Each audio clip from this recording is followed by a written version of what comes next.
We're really very delighted to be hosting David Denby, who's here to talk about his new book, Eminent Jews, Bernstein, Brooks, Friedan, and Mailer. David's a staff writer at the New Yorker and former film critic there and at New York Magazine. He's also written 5 previous books, among them the best-selling Great Books, an account of what learning and teaching the great books of the Western world actually means to us today.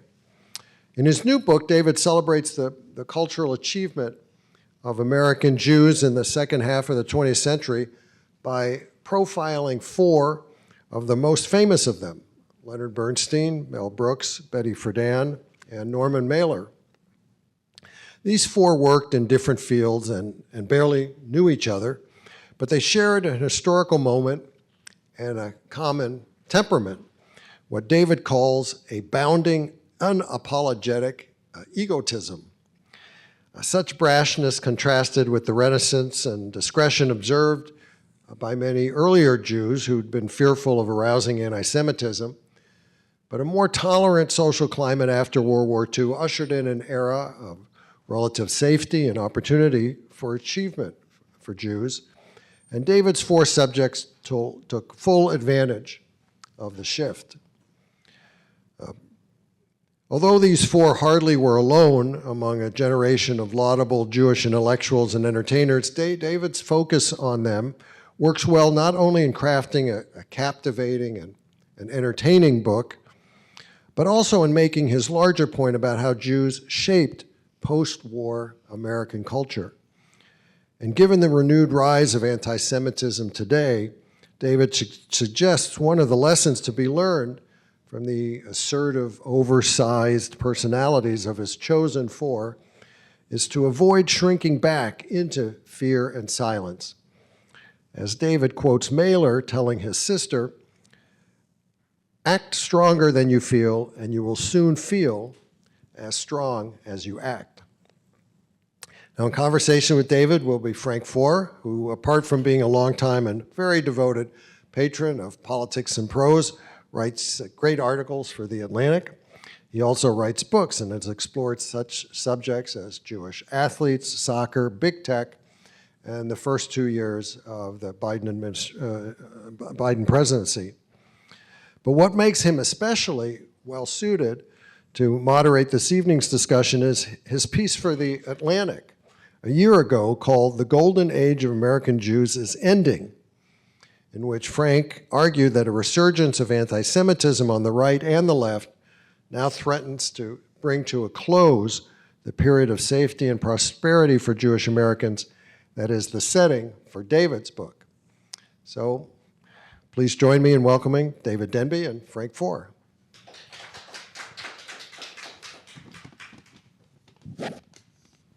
Thanks, Brad. It was a pretty good summary of the book, by the way. Well, I am so honored to be here with David and so delighted to be talking about this book, which I absolutely adored. I just, since Brad did such a good job of introducing the thesis of the book, I just wanted to start with the style of the book and how it relates to the subjects. Because one of the things that I found so just utterly enthralling about the book is that you channel the enthusiasm, the exuberance, I think exuberance is the right word, of the subjects of the book. And it seemed to almost it brought that out in you in ways that I thought were just delightful to be with. Could you talk about that exuberance? And it feels like at the core, that's really part of what you were seeking to celebrate. Well, I have to begin by saying I'm nothing like any of them. I'm not truculent like Betty, and we can go into the reasons for her personality. I don't box with my sons like Norman. Although one of his sons, Mike Mailer, the oldest son, who's a movie producer, became a pretty good boxer and was a Golden Gloves boxer in Boston when he was at Harvard. I love music, but I don't play. So who am I leaving out? Oh, and I don't make vulgar, outrageous jokes, though I wish I could. So I would have Feel free. conversations with them in my head. Why did you do this? Why? And I've talked to Mailer and I've talked to Mel Brooks. But they're like aspects of myself that never happened. They're like unfulfilled longings or something, or a side of me that I suppose I'm more like the earlier generation of Jews. Philip Roth said that earlier generation tended to go to bed sober, and that this had a lot to do with Jewish success in the 30s, 40s, 50s, and so on. But I gloried in their freedom, and the thought was these four, and others you could name, in that period, which you have written about, enjoyed a kind of liberty that I don't think Jews ever enjoyed before anywhere. I mean, there were certainly periods of ease, of accomplishment. You can talk about the kingdoms or about Spain in the 14th century, whatever, post-Napoleonic Europe after emancipation, but all these things ended disastrously, as we know. And in the United States, George Washington wrote this amazing letter to the community, and I guess it was in Newport, Rhode Island, that makes me cry every time I read it, about how everyone should be at peace under his fig tree and feel he was the equal of the others. Not that there wasn't great periods of anti-Semitism in the 40s. There was a lot of it right through the war. But they emerged after, they were born after the First World War and emerged after the Second World War. That was the frame, and why I didn't do, I don't know, Philip Roth, who came later, or Susan Sontag, who came later, or Alfred Kazin, who came earlier. And they emerged by means not only of their own gifts, but new media television, which changed all our lives enormously. The long-playing record. These things become mass media around 1948. The paperback book revolution, and easy travel because of jet travel and so on later, late 50s, right, which gave them access to larger audiences and ways of expressing themselves that they fully took advantage of. These were people in the media, in a way to say that Saul Bellow was not. And I wanted to do that kind of person and not, a famous jurist or a medical researcher. Not that these people aren't extraordinary, they are. But since I was a movie critic for all those years, I wanted to do something about performers. All right, so the phrase at the beginning of the book that I think captures everything you just described was, you described them as unruly Jews living in freedom. Right. Talk about the unruliness. Why, at that moment in time, was there unruliness permitted to not just exist in the mainstream of this emerging mass media, but to really shape the culture in the way that all four of them shaped the culture? Well, first, the unruliness. Yeah. Mel Brooks was walking, who's very much alive, by the way. He'll be 99 in a couple of weeks. Was walking across 57th Street near Carnegie Hall. He was a skit writer for Sid Caesar, the great show, Your Show of Shows. And there's a big book coming on about Sid Caesar soon. That could be very good. Anyway, he's walking across 57th Street, and on his left was Larry Gelbart, who later wrote Tootsie and made MASH into a TV series. And on his right was Neil Simon. They were completely unknown. And three nuns are coming towards them. And Gelbart says, "No, Mel, no." And he went, "What? What are you talking about?" And Simon said, "Will you get hold of yourself?" And he said, "What's the matter?" "Nothing." The nuns come up close. He leaps out at them. And he says, "Take off those costumes. The nun sketch is out." Now, How did they react? I said to him. He said, they hit the ground. Anecdote number 2, which is in the Atlantic this month, and there's an excerpt about Leonard Bernstein. He taught the Vienna Philharmonic, no less, how to play their own music. Mahler had been conductor of the Staatsoper and the Vienna Philharmonic, 1897 to 1907, before he came to New York, and he conducted some of his own symphonies. And Lenny was working with them on the 5th Symphony in 1972 in the Musikverein in Vienna. And they were holding back.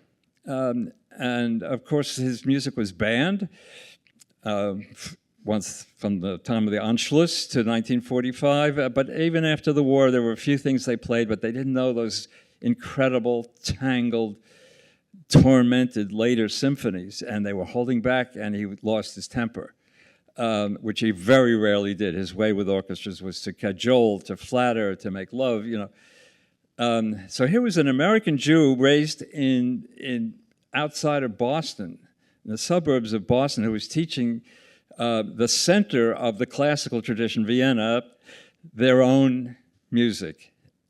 Third anecdote, Betty can't figure out what to do with herself. She gets to New York after leaving Berkeley. She had a fellowship, writes for trade union journals. Then women's magazines, which were very powerful in those days, 5 and 6 and 7 million circulation, Ladies' Home Journal, Red Book. You remember these names? And she was trying to write about women truthfully, and every time she wrote about a woman who was both a mother and a professional, they would turn it into a piece about happy homemakers, and so she lost her temper with them, and by degrees got to write The Feminine Mystique, and it came out in 1963, and it's still great, by the way. It's very much worth reading. It's garrulous and repetitive like all obsessional books, but it's very interesting still. Anyway, it sold 60,000 copies, which was actually very good. Much smaller population than now, but she was furious that she and her husband, their no-good husband, kept bugging the publisher, a man named Brockway. So it went into paperback and sold 1.3 million copies in a Dell mass market paperback the next year. And remember, when we were growing up, in every drugstore, there was those circular metal racks at the front of the store at supermarkets, you know, where you could buy Shakespeare's tragedies, or you could buy Pearl Buck or Betty Friedan. So George Brockway took her out to lunch, and after the big sale, and said, well, let's talk about your next book, Betty. And she said, George, you're not going to get my next book. You made me feel so Jewish for trying to sell my book. Fuck you. This is from her autobiography. So with Mailer, there's no simple anecdote because he was fighting against being Jewish and running towards being Jewish. I mean, I try to work this out at great length. But the point I'm trying to make is not that there's some Jewish virtue in telling off Gentiles, certainly not. The point is that they did not fear being punished. They were not afraid of being punished. And that seems to me remarkable. That they had that kind of courage. So there was so much going on culturally. I mean, we could go on for another half hour just about what the late 60s, right? And yeah. So let's just talk. Let's go character by character a little bit. One of the fascinating arguments that you make about Mel Brooks is ultimately about the relationship between his humor and atrocity. In especially the Jewish history of experiencing atrocity, and the way in which death kind of stalks his sense of humor. Can you talk about that? If you look at his jokes, a lot of them are about accident and death. In the 2,000-Year-Old Man sketch, Reiner says to him, "What's the difference between comedy and tragedy?" And he said, "Tragedy is when I cut my finger. Comedy is when you fall into a ditch and die." And there's a lot of that. And he hated and feared death. His father died when he was 2. He didn't know his father at all. His fantastic mother, Kitty, raised him.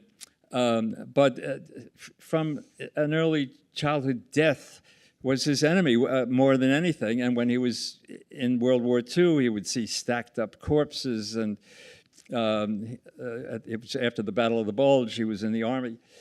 And you'd enter into a bathroom and be terrified if you pulled the cord. That's when they had the water, in a box above the toilet, whether the thing wasn't mined, and so on.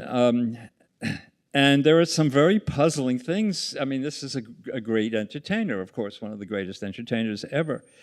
It comes out of God knows, how many traditions of travesty and roughhouse and burlesque and the streets of Brooklyn.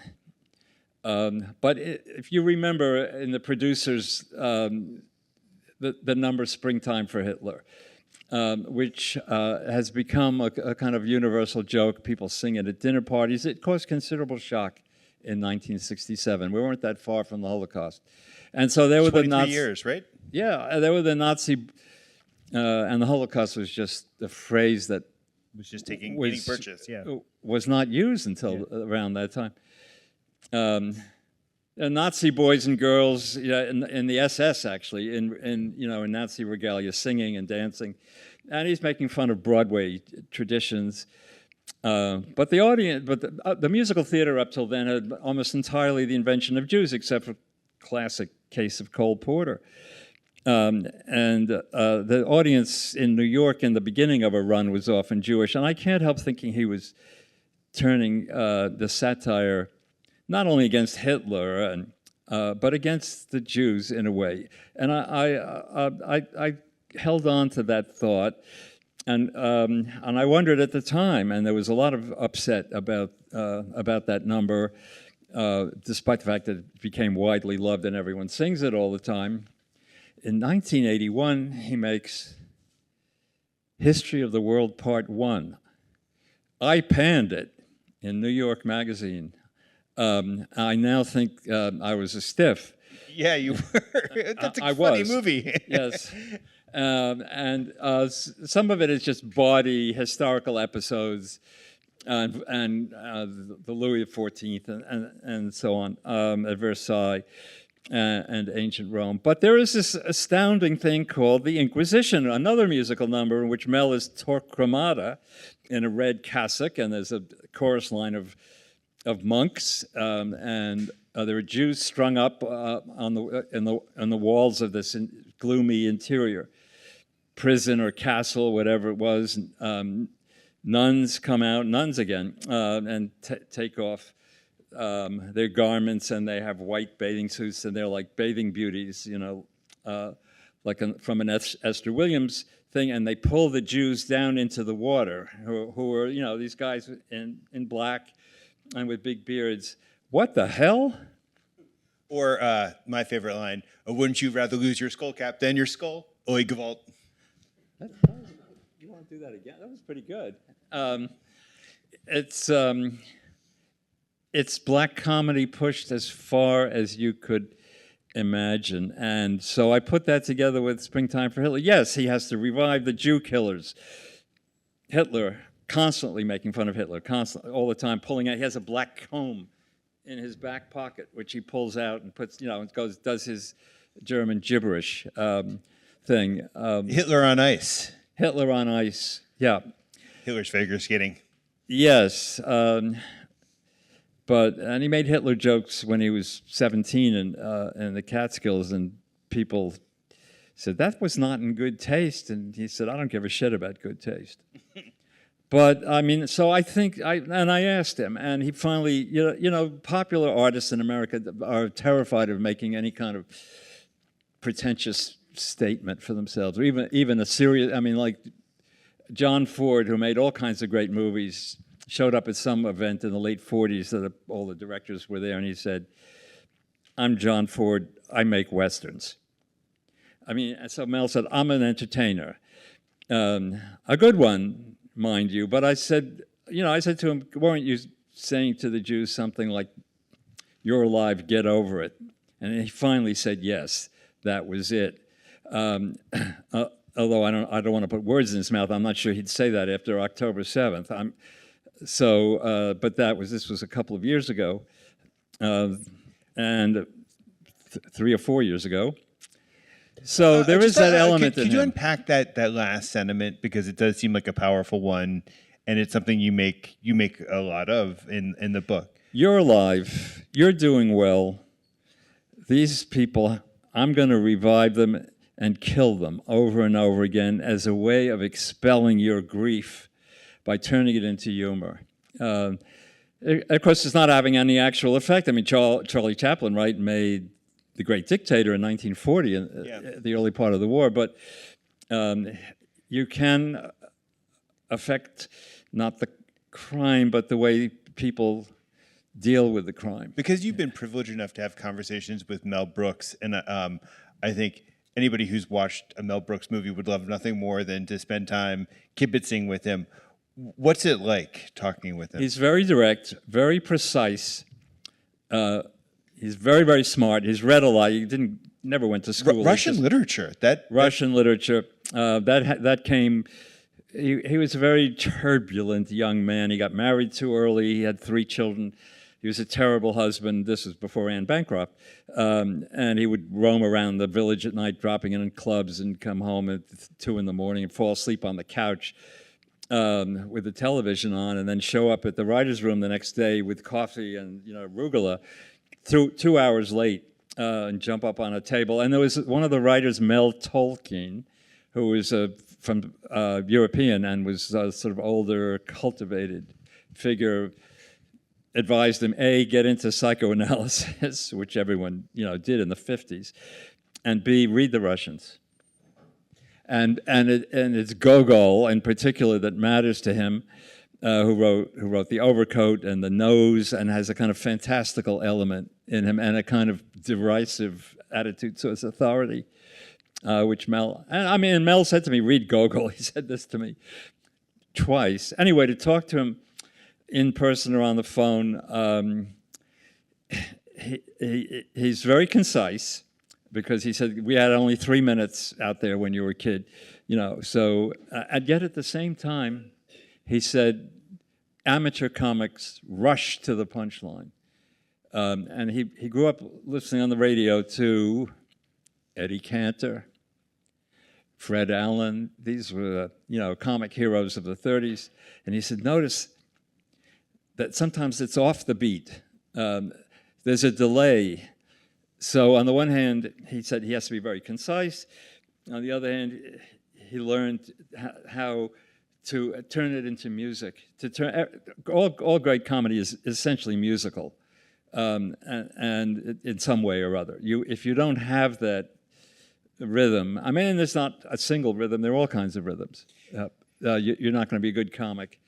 But he can be combative, and if you get something wrong, he'll let you know. I had his neighbor where he grew up, and he said, "You're all wet." I shrunk a little bit from that, but he listens, and he loves to talk about books and movies, and he's not hard to talk to. You're just a little bit intimidated because you sense he's smarter than you are, and he's heard it all before. One theme that runs throughout the book, but it's especially true in the realm of comedy, that you have Brooks, you have coming nearly at the same moment as Lenny Bruce and Mort Saul, and this kind of revolt against comedy, revolt against authority that is at the core of a lot of their comedy. Betty, in a way, is revolting against the patriarchy, so she's revolting against authority. Part of the unruliness, it seems to me, is a revolt against authority, which is a little bit inconsistent with the idea of the nice Jewish doctor and lawyer, and the idea of assimilation that had been. Yeah, Mailer was in active revolt against being a nice Jewish boy. He said that the one image of himself that was insupportable was that of the nice Jewish boy, and the reason it was insupportable is that was what he was. He grew up in middle-class Brooklyn. He was the darling of the neighborhood. He was a great student. He made beautiful airplanes, but in the summer, his aunt had resort hotels on the Jersey coast, and he would sit, starting when he was 14, 15, sit in a room and write fiction. And he was very conscious of conformity, the post-50s blight that so many intellectuals and artists reacted against. The notion that, we were all playing too safe, that we were all worried too much about our health and our psyches, and not about really action, and not about soul in the largest sense. So, I mean, he revolted against the good Jewish boy, the nice Jewish boy, by being the bad Jewish boy, and sort of consciously worked against the ethos of the earlier generation. They were a little distasteful for people who drank a lot. I remember my parents were very gentle, but a shicker. Yep. Terrible. He drank a lot. They were sexually reticent. He had more women than a harem master, as well as 6 wives. They loved Miami. He hated Miami. Oh, you could just go through a whole list like that. And he thought if some impulse came up from the depths, it was authentic. It was part of you, and you should definitely not get on the couch and talk about what traumatic event when you were 3 or 4, whatever, that produced some neurotic impulse. Instead, he thought you had to act it out, do it, with damage to himself and occasionally very serious damage to others. A stabbed wife. I spent a lot of time. This was Adele Morales, his second wife, who was. She was always described as fiery. She's like Carmen, the tremendous instinctual intelligence, but not educated. And their marriage was very volatile, very exciting. But the tragedy was built in from the beginning. I spent a lot of pages talking about his ideas, and as well as the marriage itself. We're talking about the 50s. In 1960, the first time he decides he wants to run for mayor of New York, he holds a party. You see, the thing about the 50s in New York among artists and intellectuals, and it may have been true everywhere, was it was a really ideal of the terrible party, the really bad party, where everyone got drunk and misbehaved. And Bernstein went to many of those himself. There's a little touch of that in Brad Cooper's movie, Maestro. So people are screaming at each other, famous writers. I mean, they're all drunk. Mailer runs out into the street, has 2 or 3 minor scuffles in the street, comes back with blood on his shirt. It was a bullfighter's tunic. And Adele insults him in a particularly awful way, which she reported in her book about all this. She lived until 90, by the way. And he stuck his penknife into her twice and almost killed her. They were both very lucky. She because she didn't die, and he because he didn't become a murderer. Now, there's a lot to say about this, and I talk about it, specifically the insult, and bring it back and talk about it in his work. I don't want to give that part away, but the astounding thing is he went off to, she didn't press charges, he went off to Bellevue for 17, 18 days of observation. She was put back together by a doctor, and he went home, and she was at the doorway with their 2 little girls, and she wanted to continue the marriage. There were 4 more wives after that. She was obsessed with him her whole life. And as for him, he said to his daughter Betsy, I let God down. And in court, he said it was a shameful and cowardly act. And he had all these theories of violence, the healing nature of violence. There's a famous essay called The White Negro, which I think is particularly insulting to Jews. I mean, it's a very specific thing, but anyway, all this heroic macho theory ended in an act that was just outright shameful in every way.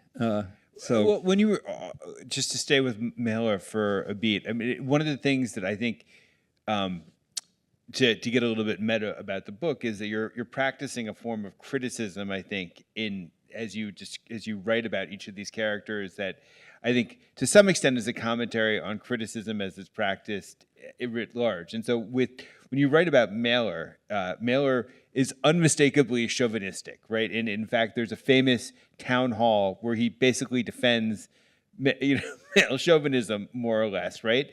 And you found ways to write about Mailer where you don't whitewash, you don't walk past a lot of the things that you find reprehensible about his opinions, but you find a way to put it in the context of an argument where you're still able to appreciate him. That's lovely. Thank you for saying that. Just to set the record straight, Mailer had no problem with mainstream feminism. He was friends with Gloria Steinem. She was the one who argued him into running for mayor the second time. He had an abrasive relationship with Betty Davis.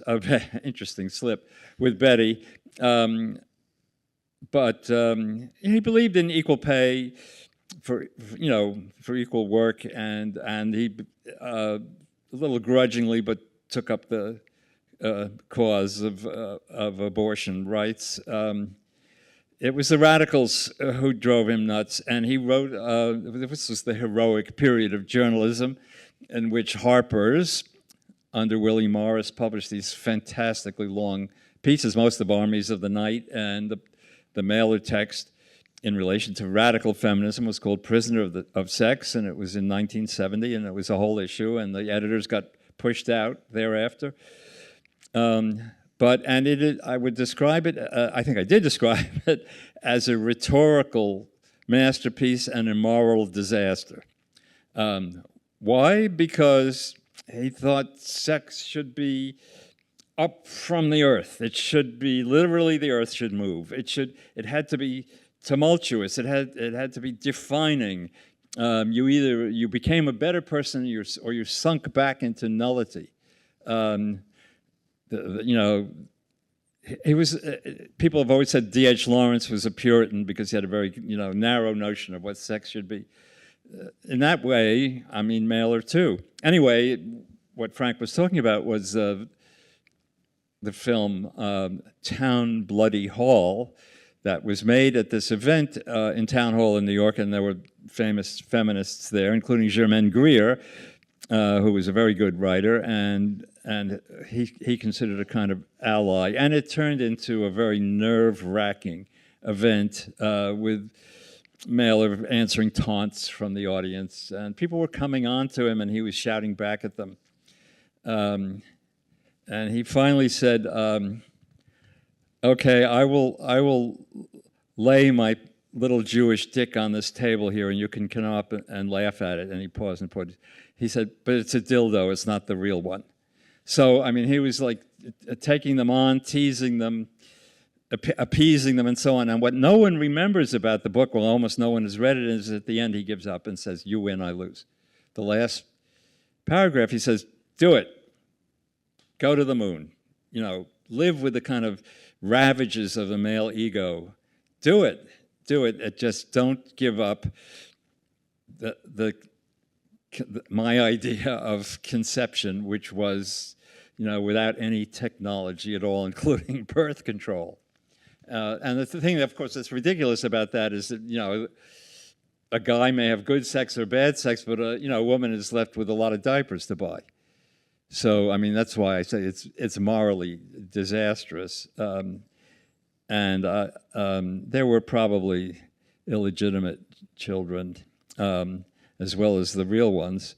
But and then the oddity, just to twist this, and again, he was a good father. He was an intermittent father, but in some ways he was like an upper middle class New York Jewish father. He insisted the kids study and that they not do any dope until they graduated college.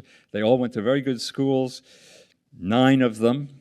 If you compare that to like Hollywood celebrities' children, oh my God, every time I go to Wikipedia and look something up, I mean, this one died in a motorcycle crash. This one died of a drug overdose. This one is, running a motel in the middle of the desert. I mean, it's very different. So, well, Let's turn to Betty Friedan, but before I do, one thing that struck me was the way in that you have these kids who grew up. You talked about with Mailer, grew up middle class, fairly repressed lives. This is true for Betty. This is true for Mel. This is true for Bernstein, and then they become Bernstein. They become very sexually unrepressed, to put it mildly. Yes. Betty's story, I mean, I regard her as a heroine and with enormous flaws.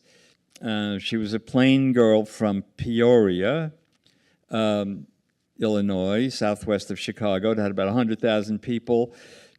She was a great student, but the boys weren't much interested in her, and her mother was this cold, censorious person who was great at having the perfect setting on the dining room table. And so on, they had a lot of money for a while, and they had a butler and so on. All of that disappeared in the Depression. And her father ran what Betty called, without irony, the Tiffany's of Peoria.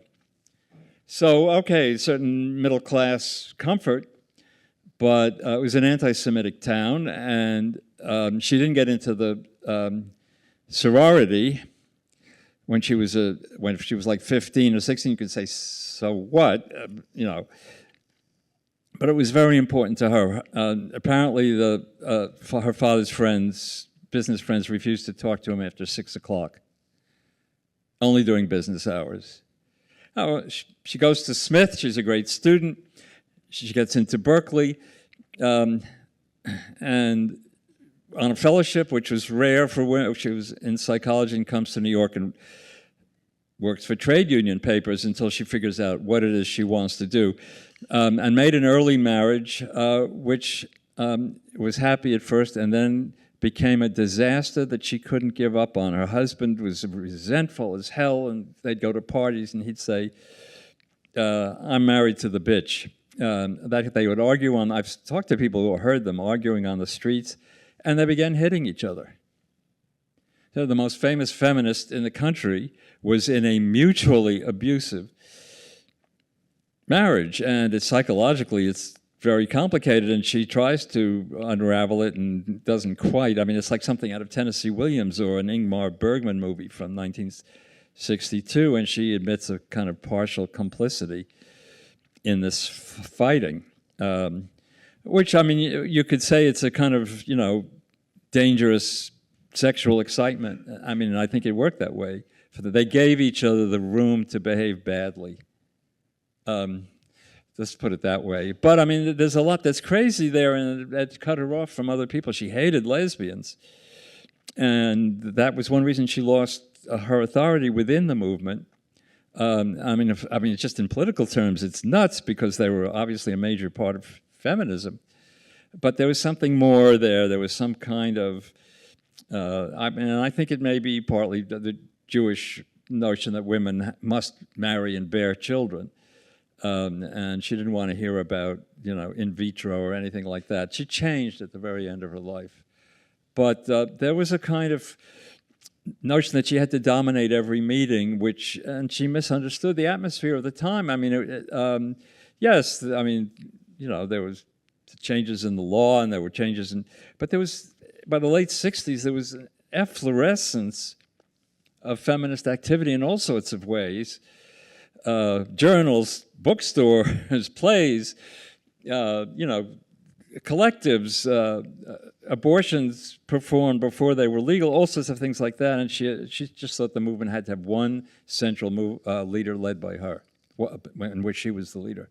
So, in your chapter about her, in your essay about her, there's a moment where you pause and you list all of the Jewish women who contributed to second wave feminism, who were the primary authors of second wave feminism as it emerged. What accounts for that that overrepresentation there? There isn't any one single thing, but many of them grew up in big cities, and New York in particular, but also Boston, Chicago, San Francisco. Their parents were obsessed with educating their sons, but not entirely. The women also went to college in higher proportions than Christian women did. We're talking about in the 20s, 30s, 40s. In New York, there was a lot of work in the civil service and as teachers. And I would say the children of those people, knowing that they were in some way second-class citizens within the Jewish community, as well as Jews and outsiders, a kind of double outsiderism, learned to use what they were educated in, and that arguing over the Talmud, mastering that arcana, which then became arcanum, which then became, professional. It could be medicine or accounting or law or something. I think a lot of them picked that up also, and when they emerged, they were a lot of them were in the new left in the 60s, in the civil rights part of it or the anti-war part of it, and they were valued as cooks and bedmates, and a lot of them, then they were furious about that, and an amazing number of them burst out of that in the 60s and became pamphleteers, and there's a kind of scorching writing that Mailer, in fact, admired. He said it was a mean new style that was, you didn't expect women to be that tough. But anyway, but the Jewish thing, I think, was the emphasis on study and of mastering the detail of some arcanum, like law or something, which then could be applied to many other things. I mean, and so they went to college, all of them. And there was an infusion of Marxism, all those things together. There was no single thing. I mean, Betty was not religious. I mean, the family was part of a Reform congregation in Peoria, but she got interested in formal side of Judaism late in life. But she always had a sense of injustice, which was partly personal and partly the left. The Jewish left in the 30s was very powerful, particularly in the big cities, the union movement and the early civil rights activism and so on. She came out of that, but at heart she was a bourgeoise, and she wanted to live well and eat well. She was not. There was one biography made the mistake of thinking of her as a Marxist her whole life, and that's simply not true. Sure, yeah. Well, we still have time. I want to talk about your chapter on Bernstein, because it was really the most personal of them, I felt like, and that you had a moment where it really his art and his presence changed your life. It seemed like. Yeah, back to Mahler. It's not as if Leonard Bernstein alone was responsible for this incredible revival of Mahler. He's now a universal classic like Beethoven and Mozart and Brahms. This was not true certainly in the 50s, but he was the great conductor who did in 1961 the New York Philharmonic did all the symphonies, and that was a marking point in Mahler's reputation. But it was one particular symphony, the third, this enormous, this 95-minute monstrosity with its swaggering marches and outrageous nostalgia, and then this colossal slow movement, like Tchaikovsky's Pathétique, which ends with a slow movement. This one is 25 minutes, and he took it at a very slow tempo and sustained it at that tempo, something that many other conductors could not do. And it had great expressivity within that very slow tempo. And I was there for one of those concerts. It was in April 1961, and it just opened me up to kinds of emotions I had never had before. I mean, I was, I guess, a very uptight teenager, as we would have said 50 years ago, and it released a lot of things. So he was very much in my life. I mean, he was all over the place on television. Just describe his style and how it would have the power to make a young teenager emote in that sort of way. Well, this is the oddity. He made his debut in 1943. It was national news. That's in Maestro also. Then he wrote his shows, and some of his classical pieces. He became director of the New York Philharmonic in 1958, and there was tremendous excitement. There were, after all of these Europeans, these haughty, forbidding, George Zell, Fritz Reiner, all these people who dominated American orchestral life. He was an American at the head of one of the great orchestras, and then it all turned very sour in the press, and people were jeering at him. Two reasons. Why can't you make up your mind who you are? I mean, Lenny had an affliction that few of us are blessed with. He was good at 6 things. Most of us are good at one thing. I can make an omelet. I can make a 3-egg omelet. He was good at 6 things, and so there was constant discomfort with him in the press, particularly Harold Schoenberg of the New York Times. The German Jews in music criticism were depressed by this Jew of Russian descent whose conducting style was full body. He conducted with everything, from the groin upward, and his eyebrows and everything. And it was considered by some of these people as hammy and overexpressive. And it was funny, when he went to Vienna earlier than this episode I told you about, they loved it. And when he came back, this was in 1966, everyone said, oh, he's matured. The Viennese gave him the imprimatur. So his gestures, there were hundreds of films, there were those concert films that they're on YouTube, you don't have to pay for them, were a kind of running commentary on the music. There was the music itself, and then there was this second level of performance, which was Lenny's movements. And it was not something he rehearsed that way. It was entirely spontaneous, and I guess the word is sincere, and it was also very explicit. Like von Karajan, great Austrian conductor, would rehearse details and then stand there with his eyes closed and conduct, beating time and using his fist, sort of frightening to watch. Whereas Bernstein was just, his whole body was involved. But he would subdivide the beat. He would cue in all the soloists. He was imploring. He was teaching the orchestra how to play these pieces, even as he was conducting them. Right. Well, which in fact, he was teaching America when he would. Young people's concerts and all of that. He couldn't stop teaching, even in bed at 4 a.m. No young man, formerly young man, has come out in accusation. First of all, they were men; they were not boys. The many partners. And I think the other reason is it was about sex, but it was about something else. He gave them something. You talked about how he did 6 different things, and that's the 6 different things were really, he was operating in different genres. He was doing Mahler while he was doing West Side Story, and that even in many of his symphonic works, he's borrowing.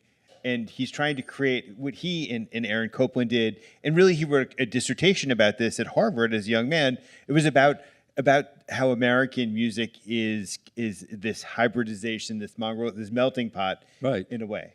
Yeah, I just read parts of it, but the New Yorker's music critic, Alex Ross, said it's entirely worth reading now. He took what Dvorak was saying, Americans have to use spirituals and Negro music, the slow movement of the New World Symphony, and he took that argument and brought it forward. And he, in his own writing, there's church music, there's jazz. It's hybridization and exploration. And he wrote a mass, which is the craziest thing he wrote. It's really a Jewish Christian mass.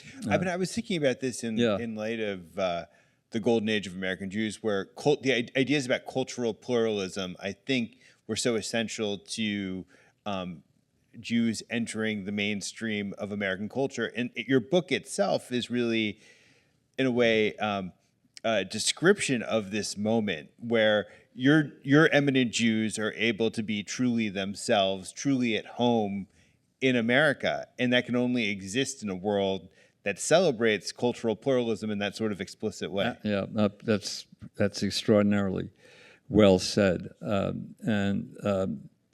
They were not hostile at all to European sources. I mean, we talked about Mel and his Russians, and they, despite the fact they grew up in Yiddish-speaking households, they felt they were the heir, not just to, I don't know, Poe and Hawthorne. They didn't much care for Henry James. Well, Mailer did later, but and Hemingway and Fitzgerald, but also the Russians, the French, the Germans, and yet they mixed that with a kind of American recklessness. The great ones. That was a new creation in this world, and Lenny in particular wanted Europeans to recognize what Americans had accomplished, and not just in jazz and Broadway music, but in classical music. And he performed his own works, including the Kaddish Symphony I think in Vienna. He was in Berlin with the New York Philharmonic in 1960. There was a special concert for German students, and he started talking to them in Hebrew, and they were a little puzzled, but they got it, and they liked it, and they applauded. Let's open it if there are any questions in the audience. Yes, sir. It'll be interesting to see what kind of Jewish personalities are evolving right now with the political situation that's going on. I think, from my perspective, Jews are really confused because, you have a lot of the MAGA people, where what is it called? Like the Proud Boys and everything. They're a very anti-Jewish thing that was going on in Charlottesville and everything.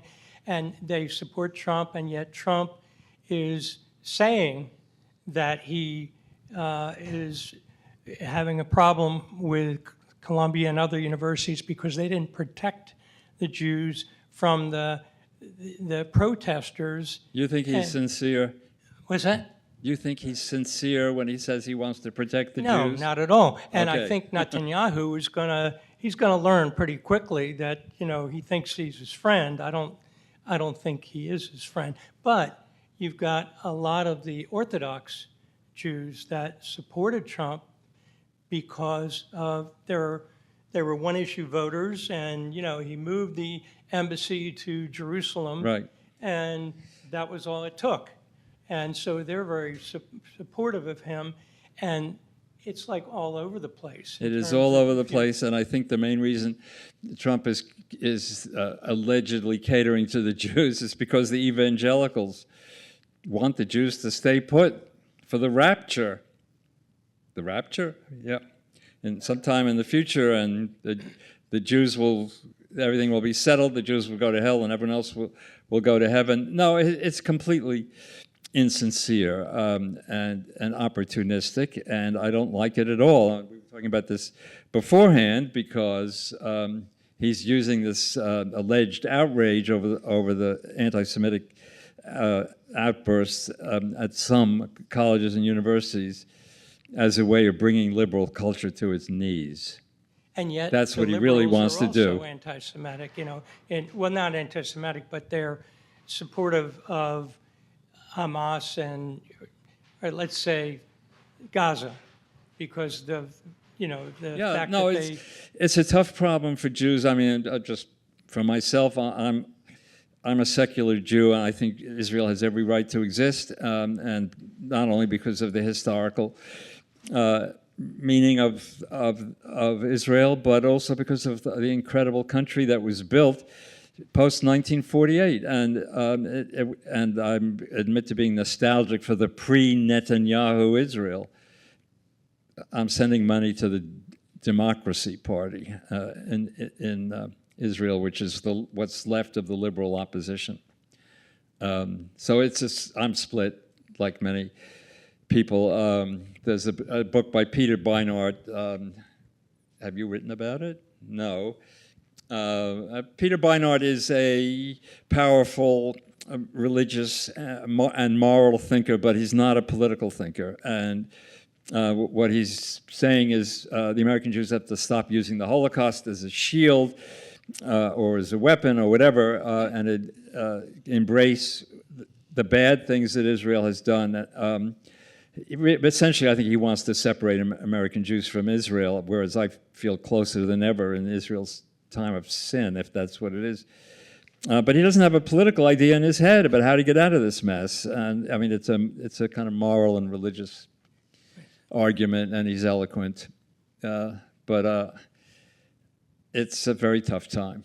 I guess my question is, you started out by saying these 5 people really felt free. They were somehow, because of the situation. And what I'm wondering is, how free will Jews feel to express themselves in this very complicated political I hope that that people will not be afraid. I mean, if there's a message here, is don't be afraid. And it's very important that people get together and talk at shul, at book clubs, in community centers, wherever, and not hide, not be afraid, and stick together if necessary. I mean, speak. I think part of what you're describing is a moment where authenticity rules, where there is a sense, even in very subversive ways, that that the liberal order that had emerged in the post-war era was good for America and good for Jews, and it allowed Lenny Bruce the right to say really sensationalistic things. It allowed Betty Friedan to craft a vision of how the American promise could be expanded to women. It allowed Lenny to practice, ultimately, to be gay, even if he was never able to really fully be out, maybe in the sense that people who followed in his footsteps were able to do. And it was a golden age for American democracy and liberalism, where its promise kept expanding. And I think there's a reason why this group was able to thrive in those circumstances. And my fear is that entering an authoritarian age, seemingly, there are conditions that are not going to be, those conditions are disappearing. It becomes harder to say what's on your mind. It becomes harder to appeal to the state for protection. The idea that every minority needs to be protected because you can't just choose which minorities you protect is falling to the wayside. And those are very dangerous times for everyone. And we know from history that those are especially dangerous times for Jews. Yes, I mean, I think, okay, wow. But one should speak out. And with disaster for Jews to hide, it seems to me, as many did in the 30s. Most notoriously, the Hollywood moguls, who took all mention of Jews and of Germany out of their movies until 1939 or something. Hiding, it seems to me, is not an option, and calling out Trump on the insincerity is extremely important, not to be cowed by this seeming protection of the Jews, which is actually setting them up as the heavies. I mean, I was at a meeting with university professors higher ups at NYU, and they were appalled by what's happening to their lives and their students' lives, because like the ground is opening up before them. The notion that the university funding which was flowed in from the late 40s and accounts for the basic research that led to all kinds of medical breakthroughs and also commercial products like Google search engine, that was being cut off in order to protect the Jews. It struck them as nonsensical, and they were very afraid that the Jews were going to be held responsible by a lot of people who resented what was happening. So it's very clever on the part of the Trump administration. They're protecting the Jews and destroying them at the same time. I mean, it's a filthy trick. Let's put it that way. Yeah. All right. On that happy note. Wait, no. Can you just leave us on a little bit more of an optimistic note, because we can't leave on that note. Because let's just talk about just you've one last walk-off question, which is the exuberance that you described. I mean, it seems like in the unruliness that you described, it feels like that's a little bit missing from our culture right now. Do you see any possibility of that resurging? No, maybe not from Jews. I mean, I don't know how many of you have seen Anora, the Oscar winner, but it is wild and it is funny. It's set in the Russian exile community in Brighton Beach, and that's certainly exuberant. It starts as a kind of screwball comedy, then it becomes a kind of Scorsese comedy of misbehavior. So I don't go to the movies much anymore, but well, there's Joshua Cohen's fiction, The Netanyahus, which is a brilliant book, which you should read, and is set in the late 50s. An assimilated Jew is a professor at you're not supposed to say upstate, at a Western college in New York, and the Netanyahu family alights there, which actually happened. Ben Zion Netanyahu, the right-wing Israeli who lived to 102, and the boys. And it is, Joshua Cohen has perhaps more anger at this point than he knows what to do with as a novelist. It's a hilarious book. It becomes wild slapstick. So and it's post Philip Roth, and so it's the next stage. It's highly political and intellectual, and also wild slapstick. So there's a positive. There we go. Okay. Well, congratulations and thank you all for coming. Thank you for coming.